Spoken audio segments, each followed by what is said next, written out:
लौट आई बीजेपी की बब्बर शेरनी। हाँ, सही सुना आपने, जिसने कांग्रेस की नींव हिला दी है और जिस नाम से राजस्थान की राजनीति में हलचल मच गई है वो नाम है अरुणा गौड़। जैसे ही अरुणा गौड़ ने कमल थामा, बीजेपी कार्यालय में जश्न की ऐसी आंधी चली कि कांग्रेस के होश उड़ गए। और सिर्फ वही नहीं, उनके साथ आई 200 महिलाएं जो अब पीएम मोदी के जादू की दीवानी बन चुकी हैं। कांग्रेस का सबसे बड़ा विकेट गिरा नवंबर 2023 में हुए विधानसभा चुनाव के कुछ समय पहले से लेकर अब कांग्रेस का कुनबा लगातार बिखर रहा है। कांग्रेस के दर्जनों दिग्गज नेताओं, पदाधिकारियों और हजारों कार्यकर्ताओं ने पार्टी का छोड़ दिया। कई पूर्व मंत्री, पूर्व विधायक और पार्टी के पदाधिकारी कांग्रेस छोड़-छाड़ भाजपा में शामिल हो रहे हैं। यह सिलसिला अभी भी जारी है। शुक्रवार 23 मई को कांग्रेस की प्रदेश महासचिव अरुणा गौड़ सहित 200 महिलाएं भाजपा में शामिल हुई हैं। लोकसभा सांसद मंजू शर्मा ने इन सब महिलाओं को पार्टी की सदस्यता दिलाई। ऑपरेशन सिंदूर में पीएम मोदी के नेतृत्व से हुई प्रभावित लोकसभा सांसद मंजू शर्मा ने कहा कि भाजपा की रीति नीति से प्रभावित होकर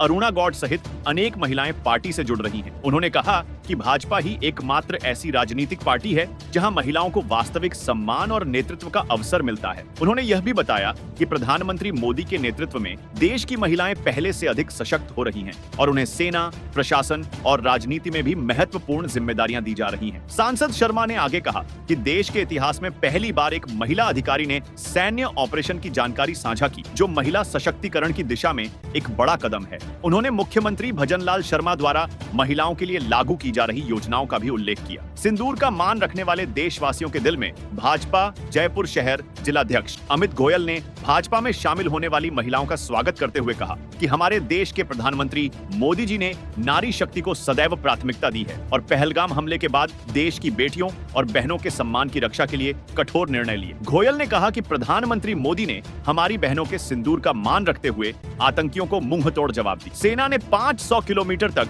पाकिस्तान की सीमा में घुसकर आतंकियों के गढ़ को नेस्तनाबूद की है कि देश की कमान अब मजबूत और निर्णायक नेतृत्व के हाथों में है। केवल महिलाओं को ही नहीं बल्कि हर भारतीय के दिल में मोदी जी बसे हैं। उन्होंने कहा कि बीकानेर की जनसभा में प्रधानमंत्री मोदी ने भावुक होकर कहा था कि उनकी नसों में रक्त नहीं सिंदूर बह रहा है। यह बयान देश की नारियों के सम्मान और सुरक्षा के प्रति उनकी प्रतिबद्धता का प्रतीक है। पीएम मोदी पर पूरे देश को भरोसा। अरुणा गौड़ भाजपा की सदस्यता ग्रहण करने के बाद अरुणा गौड़ ने कहा कि पहलगाम हमले ने पूरे देश को स्तब्ध कर दिया था, जबकि विपक्ष उस समय कुटिल कटाक्ष राजनीति कर रहा था। उन्होंने कहा कि हमारी बहनों का सिंदूर उजाड़ने वालों को सबक सिखाने का काम प्रधानमंत्री मोदी ने किया। ऑपरेशन सिंदूर ने हमें झकझोर दिया और इसी से प्रेरित होकर आज हम सब महिलाएं भाजपा में शामिल हुई हैं। अरुणा गौड़ ब्राह्मण महासभा के महिला प्रकोष्ठ की प्रदेशाध्यक्ष भी हैं। उन्होंने कहा कि अब सर्व समाज की महिलाएं एकजुट होकर मोदी जी के साथ देश सेवा में जुटेंगी। इस दौरान जयश्री गर्ग, रेखा राठौड़ और अनुराधा माहेश्वरी सहित कई महिला पदाधिकारी मौजूद रहीं। तो साफ है, कांग्रेस की एक और नींव हिल चुकी है। बब्बर शेरनी अरुणा गौड़ की वापसी ने बीजेपी को ताकत दी है और विपक्ष को झटका। अब देखना यह है कि राजस्थान की राजनीति में ये नया पासा क्या रंग लाता है। लेकिन एक बात तय है, जब सिंदूर की रक्षा करने वाला पीएम हो तो महिलाएं खुद हथियार बन जाती हैं। भाजपा में शामिल हुई इन 200 वीरांगनाओं के जज्बे को पूरे भारत तक पहुंचाने के लिए इस वीडियो को शेयर करें और कमेंट में जरूर लिखें, मोदी है तो मुमकिन है, या अपनी राय हमारे साथ शेयर करें। आपके एक लाइक और कमेंट से देश की बेटियों को मिलेगा और भी हौसला। DLH न्यूज को सब्सक्राइब करना ना भूलें। Subscribe now and press the bell icon.